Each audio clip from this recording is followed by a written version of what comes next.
Welcome back to Unlocking Inner Peace. In the previous two episodes, we did something that might have seemed a bit heavy, which was to look directly at the unavoidable low notes in life and unmask the hidden culprits behind them. From misunderstanding and endless thirsts to the trio of greed, anger, and delusion. Perhaps after listening to those two episodes, some of you might feel a little down, right? Oh, life seems so complicated and full of challenges. Is there any way out?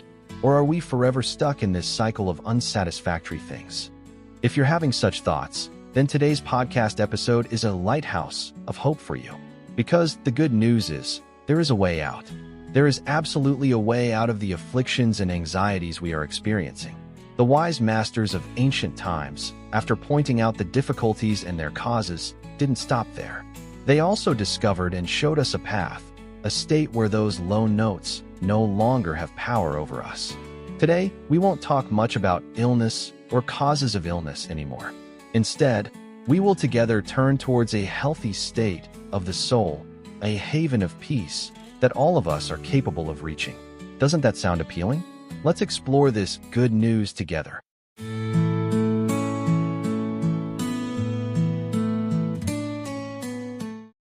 Part 1.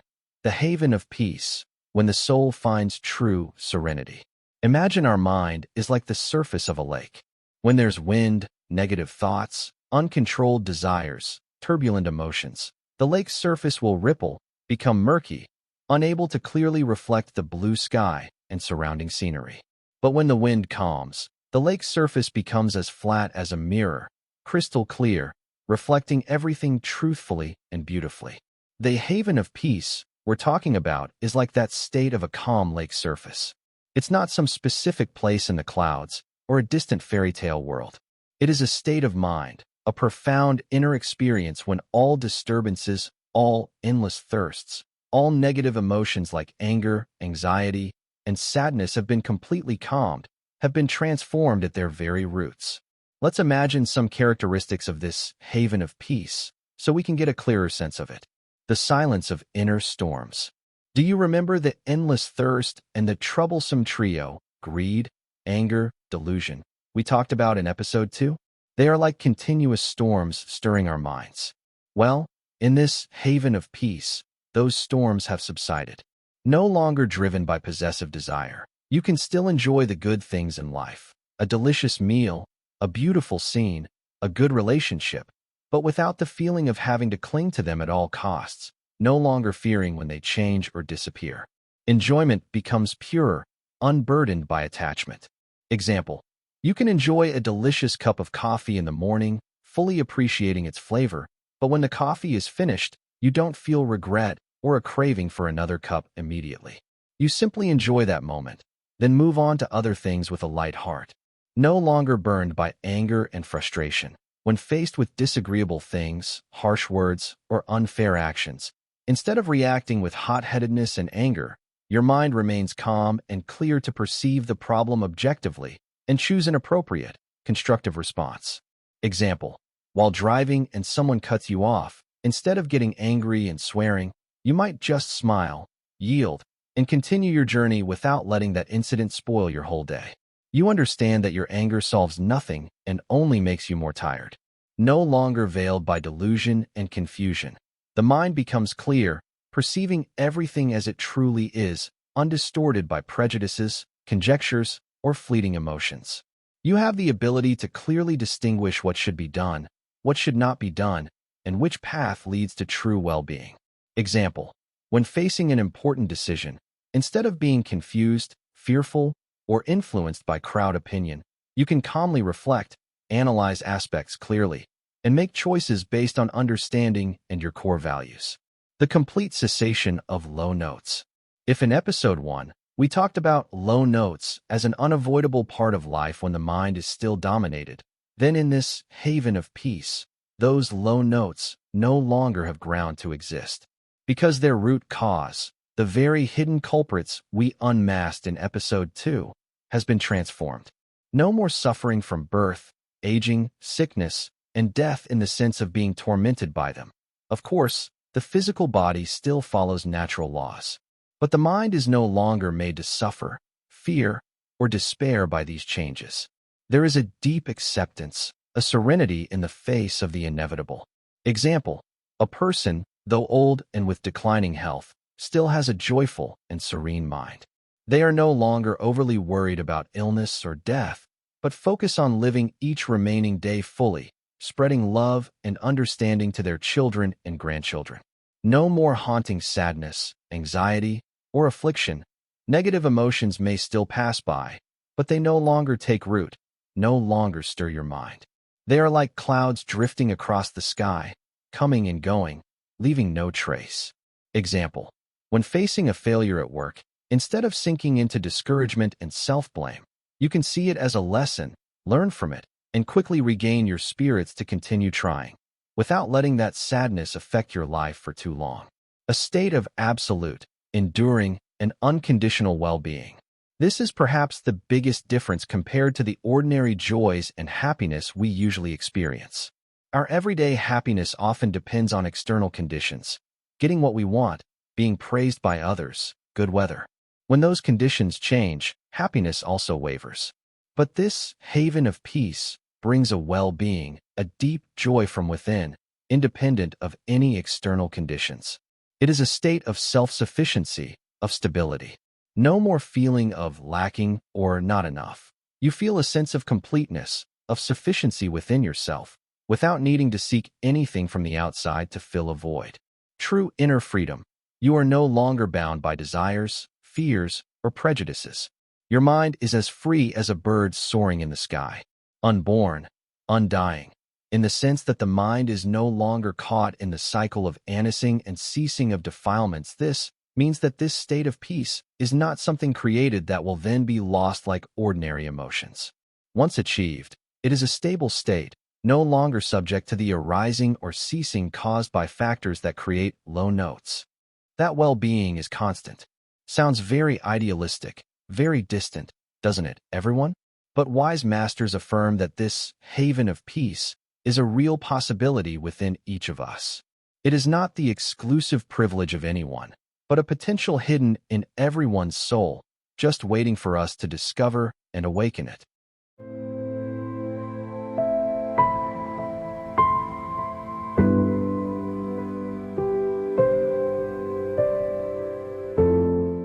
Part 2. Why is this haven of peace a goal worth striving for? After envisioning the haven of peace with such wonderful characteristics, perhaps the next question will be, so why do we need to strive for that state? Isn't living a normal life, with joys and sorrows, gains and losses, also okay? This is a very practical question, and to answer it, let's look back a little at what we've experienced. Even though life has its joyful, happy moments, have you ever felt tired of constantly chasing desires that never end? Today you want this, tomorrow you want that. Once achieved, you get bored and seek a new goal. Does this race ever end? Example, someone works hard to buy their dream car. After getting the car, they see their friends' cars are better and want to change cars. Then they want a bigger house, more travel. The cycle of desire continues, making them always feel not enough and constantly striving, sometimes at the cost of their health and family time. Exhausted by negative emotions constantly tormenting your mind? Anger, anxiety, sadness, jealousy. How much energy do they take from you each day? Do they really bring anything good to you and those around you? Example, someone worries excessively about everything. When their child goes to school, they worry about bullying, about poor grades. When their spouse comes home late from work, they worry about accidents, about infidelity. These unfounded worries haunt their mind, causing them to lose appetite, sleep poorly, and inadvertently pressure their loved ones. A feeling of meaninglessness, emptiness, even though you seem to have everything? Many people have status, wealth, fame, but deep down still feel an emptiness, an indescribable dissatisfaction. Why is that? Example, a successful businessman has a mansion, luxury cars, and is admired by many. But every night when he comes home, facing four walls, he feels lonely and asks himself, what am I doing all this for? Is this true happiness? If you've ever had such feelings, even fleetingly, then the haven of peace is an answer, a goal very much worth striving for. Because it is true freedom. When we are no longer bound by wrong desires, negative emotions, and prejudices, we are truly free. Free from the slavery of materialism, free from the judgment of others, free from invisible fears. Your mind will be light, as vast as the sky. Imagine, you no longer have to strain to be someone perfect in others' eyes.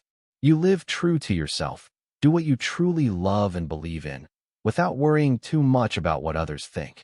Isn't that wonderful freedom? It is lasting, independent happiness. As mentioned, the joy from the haven of peace is unlike fleeting joys that depend on external conditions. It is a profound state of well-being, stemming from inner stillness and clarity. No matter how external circumstances change, you might encounter good luck or bad, be praised or criticized. Your inner peace remains unshaken. Imagine, you are like a tree with roots deeply embedded in the earth. Even if storms rage outside, the tree stands firm, not uprooted. Your mind is the same. Once it finds the haven of peace, it will have astonishing stability. It is the foundation for living a more meaningful and contributive life. When the mind is peaceful, clear, no longer dominated by selfish worries or negative emotions, we will have more space and energy to turn outwards, to love, to share, to do useful things for family, community, and the world. Example, someone who was previously always busy with making money and self-affirmation. But upon finding inner peace, they realize that happiness doesn't just lie in personal achievements. They start spending time volunteering, helping those in difficult circumstances, sharing their knowledge and experience with the younger generation. Their life becomes much more meaningful and complete. It is the end of the vicious cycle of suffering, seeking, disappointment. Instead of constantly chasing bottomless desires, only to be disappointed when they are not achieved or when what is achieved doesn't bring the expected happiness, the haven of peace helps us stop that meaningless race. We find sufficiency within ourselves, without needing to search far and wide. Example, instead of constantly changing phones, buying designer clothes to feel equal to peers, or to fill a sense of emptiness, you find joy in simpler things. A good book, a deep conversation with a close friend, an afternoon walk in the park. You realize that true happiness doesn't come from external material things. Striving for the haven of peace doesn't mean we have to give up everything, live an ascetic life, or isolate ourselves from the world. Not at all. It means we learn to live in this world more mindfully, more clearly, and less disturbed by external factors. We can still have families, jobs, relationships, but we approach them with a different mindset, with inner peace and freedom. This is the greatest good news that wise masters want to convey to us. Suffering is not a predetermined fate, not something we must endure forever. It can absolutely be transformed and ended. And that haven of peace is a real destination awaiting each of us.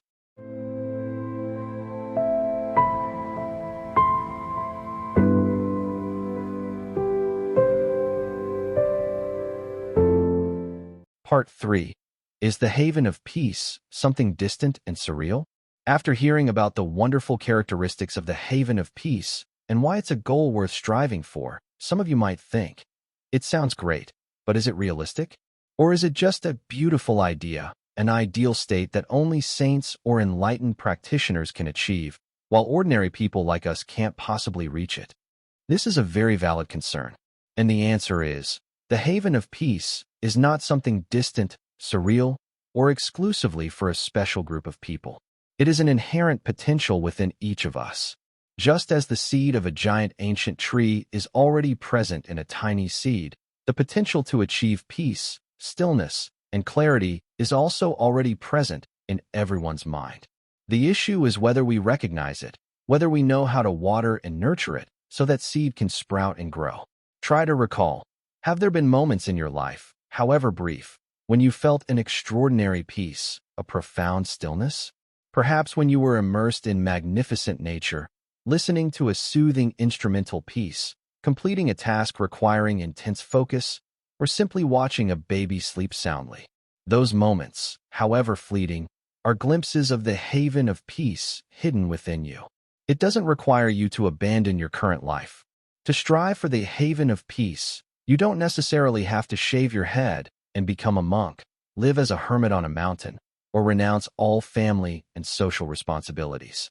You can absolutely practice and experience peace right in your everyday life, amidst the hustle and bustle, the worries. Example: a busy mother with young children and a job can still find moments of peace when truly mindfully playing with her child, when spending 5 to 10 minutes each day sitting quietly and breathing, or when becoming aware of her thoughts and emotions and not letting them sweep her away. It is a journey, not a destination achievable overnight. There is no magic switch you can flip to instantly attain the haven of peace. It is a process of training, a journey of self-discovery, requiring patience, effort, and consistent practice. There will be ups and downs, times of progress, and times when it feels like you're standing still. The important thing is not to give up and to maintain faith in the path you've chosen. Example: training the mind is like training muscles. You can't expect to have a six-pack after just a few gym sessions.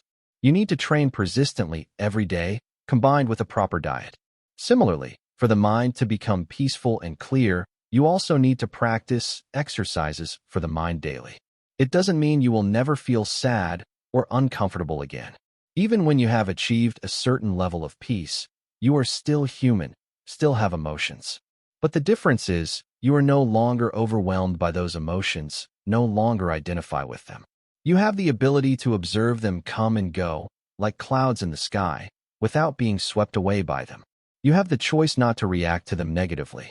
Example: when someone says something unkind, instead of immediately getting angry and arguing back, you can recognize the uncomfortable feeling rising within you, but you don't act on it. You can choose to remain silent or respond calmly and constructively. So, how can we begin this journey towards the haven of peace? That is precisely the content we will explore in detail in the next podcast episode. Episode 4 of the Unlocking Inner Peace series, The Wide Path, 8 Pathways to True Peace. There, we will talk about a specific map, a toolkit of 8 practical methods that anyone can apply to their daily lives to gradually find well-being from within. For today, the most important thing I want you to remember after this podcast episode is, hope is always real. A way out of unsatisfactory things always exists, and the haven of peace is not a distant dream, but an existing possibility right within you.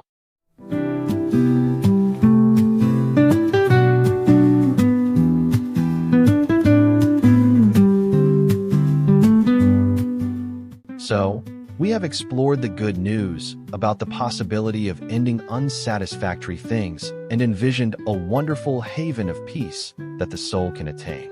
I hope this podcast episode has ignited a flame of hope within you, a belief that you can absolutely change your life for the better. Don't forget, a journey of 1,000 miles always begins with a single step. And the first step is recognizing that there is a path and a destination worth striving for. Thank you for listening. If you found these sharings meaningful, please spread them to your loved ones by liking and sharing. And don't forget to subscribe to the Unlocking Inner Peace channel so you don't miss the next episodes, especially episode 4, where we will explore in detail the practical path to achieving peace. Wishing you a very peaceful day, and always keep the flame of hope burning in your heart. See you in the next podcast episode. Goodbye.